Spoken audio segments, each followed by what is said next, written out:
Muchísimas gracias, Alfredo. Bueno, hay una petición de réplica del señor Holland, con mucha razón. Dos de nosotros nos hemos referido a su presentación, bueno, tres con el presidente del tribunal. Le quiero dar la palabra al señor Holland y abrir el foro para una sesión de preguntas.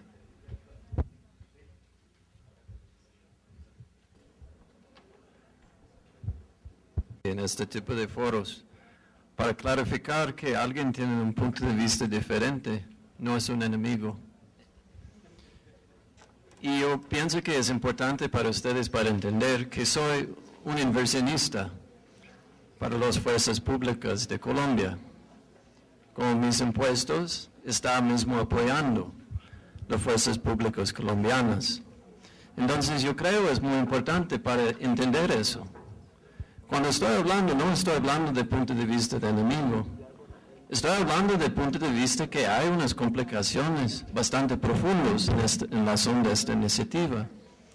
Yo creo en la razón de los 5 objetivos, en la razón de apoyando esta reforma. Yo dice que todos los 5 son, bueno, legítimos. Pero yo pienso que en la razón de los 5 hay otras maneras, mucho más simples, para hacerlo, y también esto no va a crear un prejuicio para Colombia.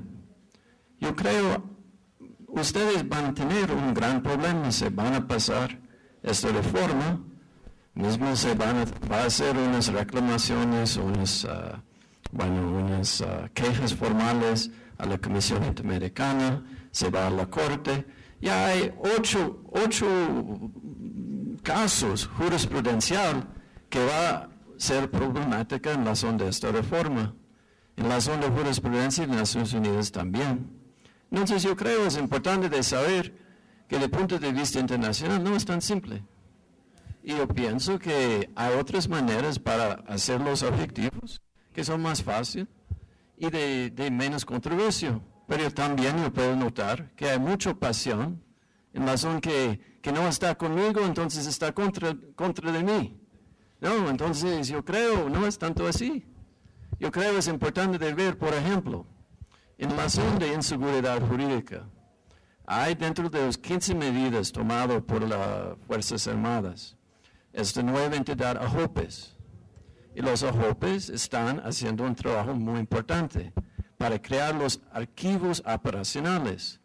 Y ahora no todos están haciendo un buen trabajo en la zona de hacer un archivo operacional que puede mismo crear el archivo jurídico que va a dar más un entendimiento de la gente que va a investigar cualquier hecho dentro de una operación. Entonces hay muchas medidas que se pueden tomar para mejorar la seguridad jurídica fuera de esta fuero. Bueno, solamente quería decir eso. Muchísimas gracias al señor Todd Holland. Bueno, quisiera abrir el foro a preguntas. Por favor, levanten la mano, se identifican y hacen la pregunta. Adelante. Buenas tardes, yo soy miembro activo de la Reserva. El micrófono, por favor. Fuerza Aérea retirado. Volé durante 17 años orden público en la base aérea de Melgar y mi pregunta es para el senador Lozano. Dadas las condiciones, doctor Lozano, en las que se pretende negociar la paz, ¿qué va a pasar con nuestras fuerzas militares sin fuero cuando estos señores terroristas pueden pedir en una mesa de negociaciones, según lo ha dicho el gobierno y según se ha filtrado, lo que ellos quieran? Gracias.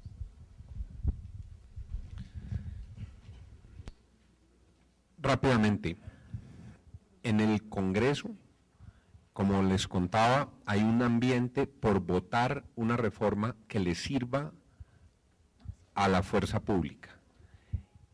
Y para eso, yo tengo que decirlo con franqueza, la gran mayoría del Congreso en el pasado le ha dado crédito a lo que el gobierno le dice. El Congreso le ha creído al gobierno, por eso cuando pidió que votaran el primer fuero, el Congreso lo votó con la votación más alta, cuando lo cambió y lo volvió a presentar, volvió a votarlo otra vez con la votación más alta porque le ha creído al gobierno en su planteamiento. ahora hablo a título personal. Yo también estoy muy sorprendido con lo que ha pasado. A mí me ha tomado absolutamente por sorpresa el desarrollo de los últimos acontecimientos, porque yo he dado siempre por absolutamente cierto lo que Juan Manuel Santos le dijo a los colombianos el 7 de agosto del 2010, cuando se posesionó. Dijo que no iba a haber una rendición del Estado. Dijo que una condición para avanzar en la paz, como lo mencionaba en la intervención, absolutamente indispensable, era que los grupos violentos, los grupos criminales, los grupos terroristas dejaran el terrorismo, devolvieran los secuestrados, dejaran de reclutar niños, dejaran el narcotráfico. Nada de eso ha sucedido. Cuando el presidente dio la declaración hablando de los diálogos exploratorios, tratamos de construir una interpretación diciendo, bueno, hasta ahora hay diálogos exploratorios, el paso siguiente no se podría dar sin que se garantice que esas condiciones que él mismo definió efectivamente se le brinden a los colombianos. Yo, francamente, me sorprendo cada día con estos episodios. Uno, en el fondo del corazón, fervorosamente lo que quiere es la paz, pero también entendemos que la historia de Colombia está llena de nobleza de los colombianos y de portazos criminales de las FARC, que en las últimas oportunidades en las que hemos confiado en las FARC para ver si alcanzábamos la paz, lo que sucedió fue que se fortalecieron y golpearon con mayor severidad al país. Que ese ejercicio de buena fe que hizo también el presidente Andrés Pastrana condujo en el Caguán a un gran fortalecimiento de las FARC. Entonces, por eso mencionaba que, aprendidas las lecciones del pasado, lo que nosotros tenemos que hacer es asegurar que cualquiera que sea el resultado del proceso, ojalá fuera la paz, no vamos a dejar debilitadas ni quebrantadas las garantías para que la fuerza pública pueda ser efectiva y para respetar y respaldar los derechos de sus miembros. Cualquiera que sea el curso del proceso, Colombia necesita un fuero fuerte. Entonces yo creo, y oyendo lo que hoy, repito, aquí he aprendido, creo que la reflexión que nos tenemos que llevar al Congreso de la República con notas de las distintas ponencias es, como la voluntad del Congreso es tener un fuero claro y un fuero fuerte, revisemos el acto legislativo para no terminar entregando la cabeza de los integrantes de la fuerza pública con un proyecto recortado, con un proyecto con complicaciones.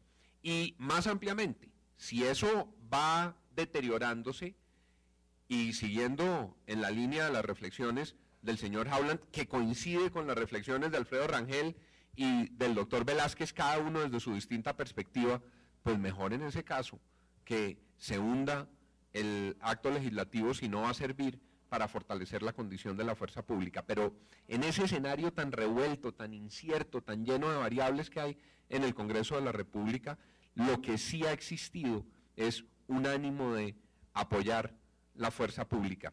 En el día de ayer, en el debate que yo hice en el Congreso, el ministro Juan Carlos Pinzón fue muy claro diciendo, vamos a cumplir lo que dijo el presidente, se va a mantener la ofensiva de la fuerza pública. Es más, dijo, ayer yo reuní a los comandantes a las 7 de la mañana por Skype y les di instrucción para que mantenga su capacidad ofensiva. Leí hoy en la prensa que hay dos voces de senadores y de miembros de Colombianos por la Paz que le dicen al ministro de Defensa, señor ministro, no vaya a poner en peligro el proceso, deje ese lenguaje belicista. Señor ministro, a las 24 horas del ministro haber dicho que iba a cumplir con lo que señaló Juan Manuel Santos, ya le están diciendo, ministro, eso puede acabar con el proceso. Ministro de Defensa, no diga que la fuerza pública va a actuar. Entonces, por eso es que estas reflexiones las hacemos dentro de un marco de absoluta cautela frente a lo que estamos viendo.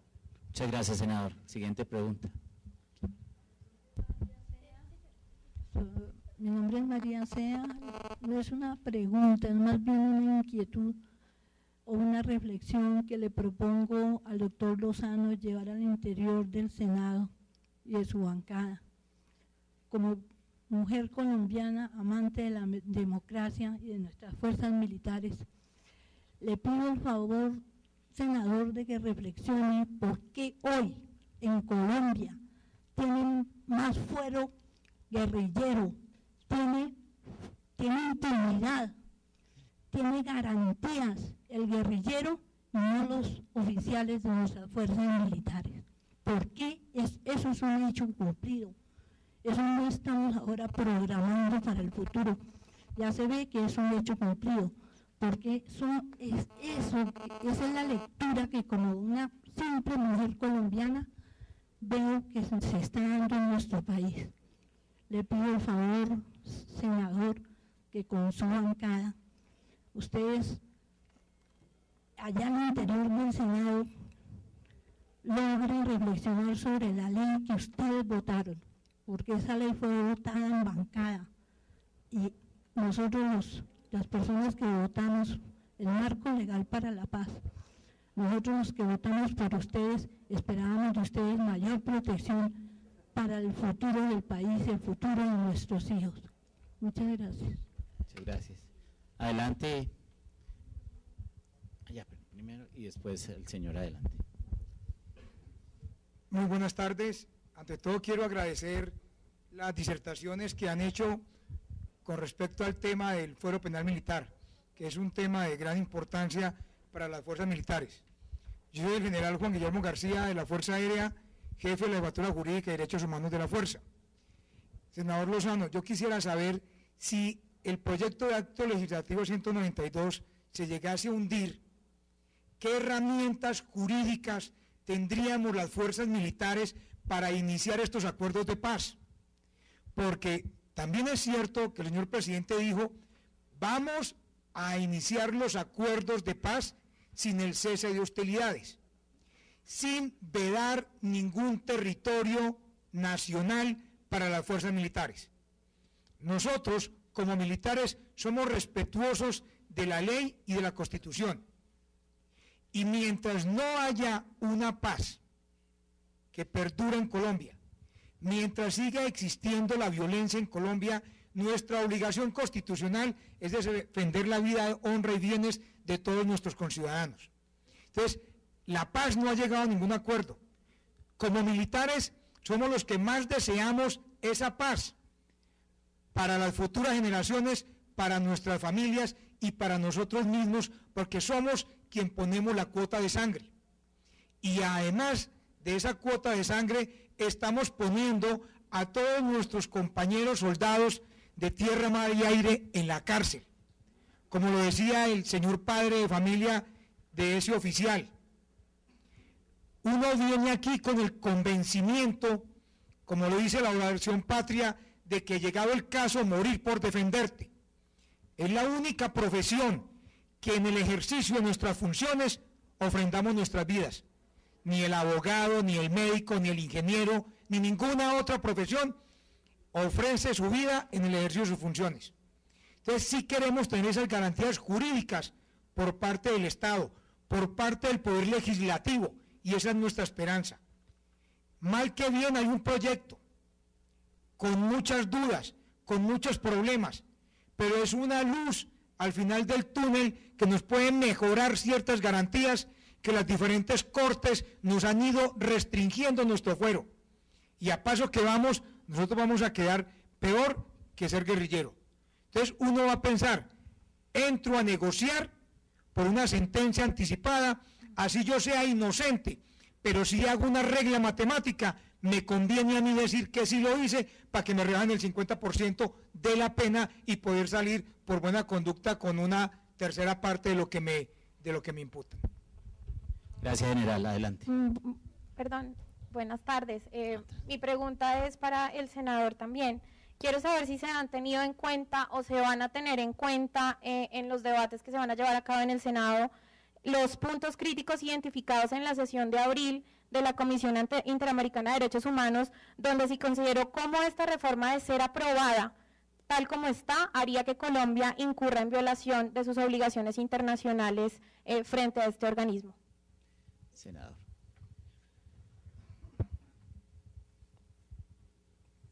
Desde mi preparatorio no contestaba tantas preguntas así seguidas, pero varias cosas. Uno,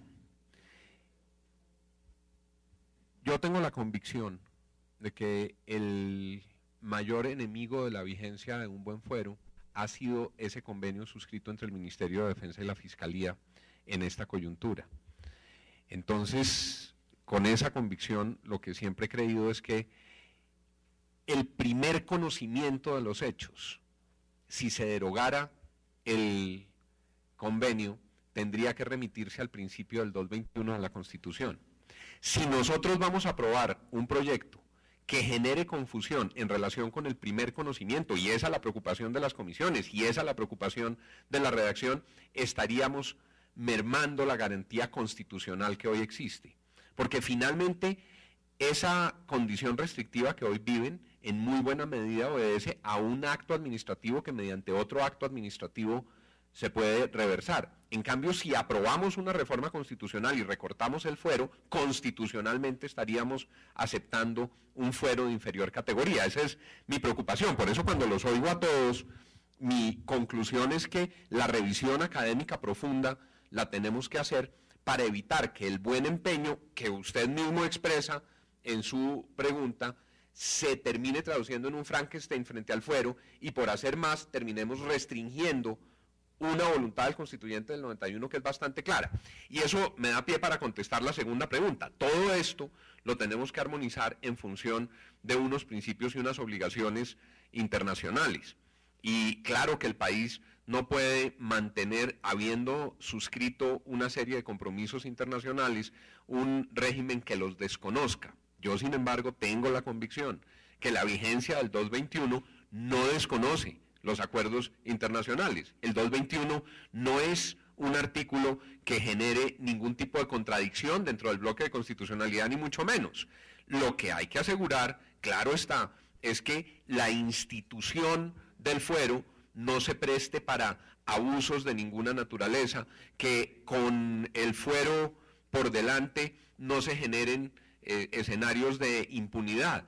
Y por eso algo que aquí se ha dicho que es muy importante y lo quiero resaltar, y lo han dicho quienes han intervenido, nosotros tenemos que acompañar cualquier propósito de recuperación del fuero con un empeño categórico de fortalecimiento de la justicia penal militar. La apuesta del fuero es una apuesta simultánea de que la justicia penal militar sea una justicia fuerte, sea una justicia confiable.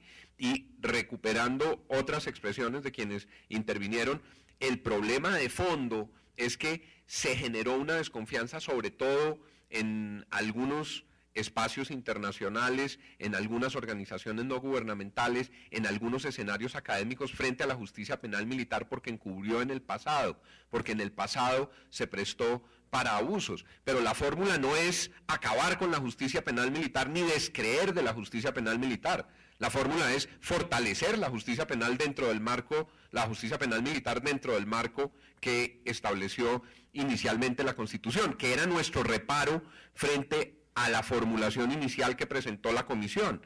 Esa comisión de entrada decía en una parte del texto que íbamos a fortalecer la justicia penal militar, pero simultáneamente descreía de ella y señalaba que tenían que ser esas comisiones y no la justicia penal militar la que tenía que tener el primer conocimiento para definir cuál era la jurisdicción competente y para establecer si lo que había ahí era un falso positivo o, por el contrario, un acto cometido en desarrollo de las funciones legítimas del servicio. Entonces, ahí es donde está este punto tan absolutamente sensible. Y termino diciendo que cuando se fueron proponiendo las distintas reformas, y se los digo con el corazón abierto y con toda candidez, las voté confiado en esa palabra que el presidente dio el 7 de agosto del 2010. Yo he confiado en la palabra del presidente de la República y yo le oí con mucho cuidado su discurso del 7 de agosto del 2010. Y cuando estábamos votando el marco jurídico para la paz, personalmente dije, este proyecto no puede ser para que Timochenko llegue al Congreso de la República. Lo dije, está grabado en las actas. Este proyecto no puede prestarse para que mañana nos sometan a un proceso en el que nos obliguen a entregar el país por cuenta de una negociación que no cumpla con las garantías que se nos han definido. Esa es la razón por la cual de buena fe concurrimos a ese proceso. Yo mismo en el Marco para la Paz pedí unas exclusiones, pedí que no existieran unos beneficios. Yo lo que espero es que no se cometan errores y ojalá podamos recorrer este camino acertadamente. Esa es la encrucijada legislativa en la que estamos. Vamos a hacer una última pregunta, por favor. Perdón, nos habían pedido la palabra, vamos a terminar con esta última pregunta. Buenas tardes, mi nombre es Hernando Cucunabay y me dedico esencialmente a la nada fácil tarea de vender militares. Y la pregunta es para el doctor Fernando. El senador ya nos dijo que aquí, pues esencialmente sí se puede reformar la Constitución con un acto administrativo, y efectivamente eso ocurrió desde el año 2005 con el famoso convenio.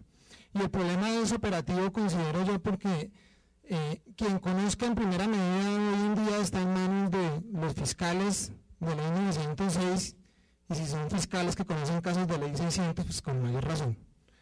Y la pregunta es para el doctor Fernando, para que por favor, si esta novela nos ilustre desde el punto de vista técnico-jurídico, que es el en el que anda algo enredado el senador Lozano.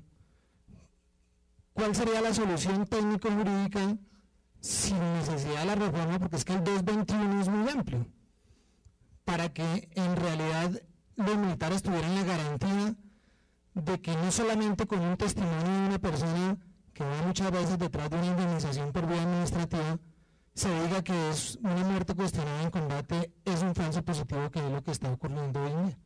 Gracias. Bueno, agradezco su pregunta.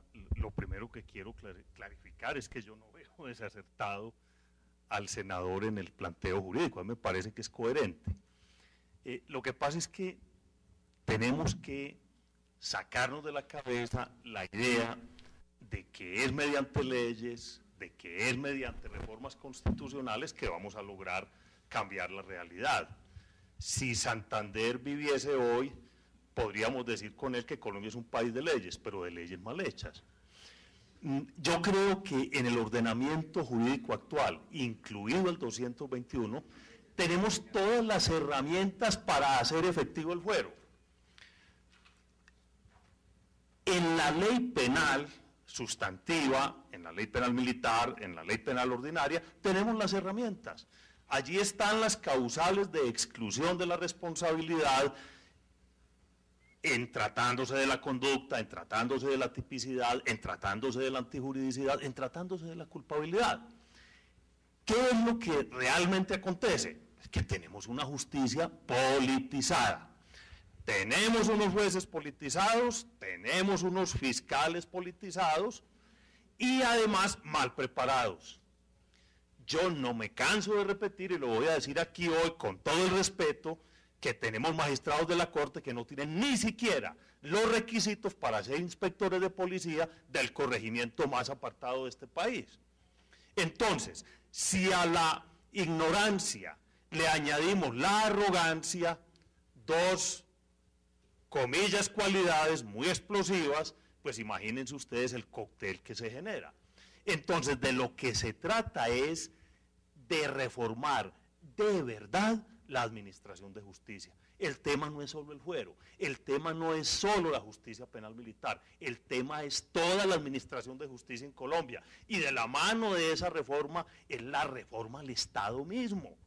Es que el modelo de Estado que nos hemos dado los colombianos no lo hemos logrado llevar a la realidad. Colombia no es un Estado social y democrático de derecho.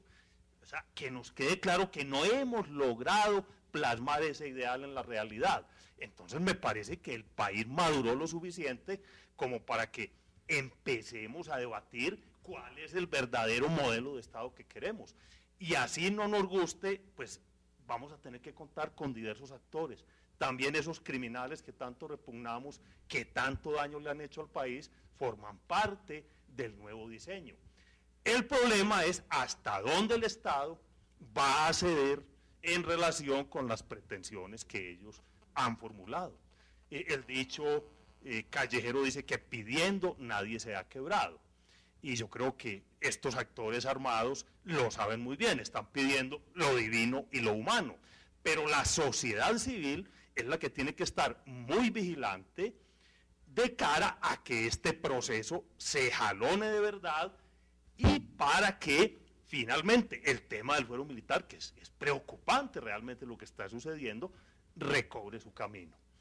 El convenio existente es un convenio abiertamente inconstitucional, es que no es ni siquiera ilegal, es que no existe desde la perspectiva jurídica. Pues hombre, el presidente como comandante de las fuerzas militares, como la cabeza del poder civil en nuestro país, tiene las herramientas en la mano para proceder. Falta voluntad política, a mi modo de ver. Y nuestros jueces, pues hombre, nuestros jueces no pueden seguir juzgando así a los ciudadanos, no solo a los militares. Es que no, claro, si miramos a los militares involucrados, pues vemos las injusticias